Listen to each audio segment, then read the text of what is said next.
მუხრანის ცენტრში მანქანაში ჩაცხრილული პირები გია ქილარჯიანი და ზურა სანამაშვილი არიან. არსებული ინფორმაციით ქილარჯიანი მოქმედი სამხედროა. მკვლელობის მოტივად წარსული უთანხმოება და შურისძიება სახელდება.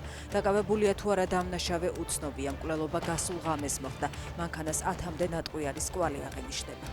ბათუმში 37 წლის ქალმა მასთან არარეგისტრირებულ ქორწინებაში მყოფი კაცის მკვლელობას სცადა. დაკავებულიც და დაჭრილიც უცხო ქვეყნის მოქალაქეები არიან. პოლიციის ინფორმაციით ქალმა 34 წლის კაცს დანით გულმკერდის არეში დაზიანებები მიაყენა. კაცი საავადმყოფოში გადაიყვანეს. კუპიანსკი რუსული ძალებისგან თითქმის სრულად გათავისუფლებულია და ქალაქის ერთ ნაწილში რუსების რამდენიმე მცირე დაჯგუფებაა დარჩენილი, რომლებიც ალყაში არიან მოქცეული.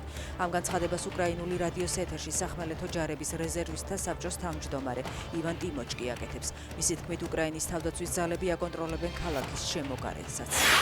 მინეაპოლისში საიმიგრაციო სამსახურის თანამშრომლება ამერიკის მოქალაქე 37 წლის კაცი მოკლეს.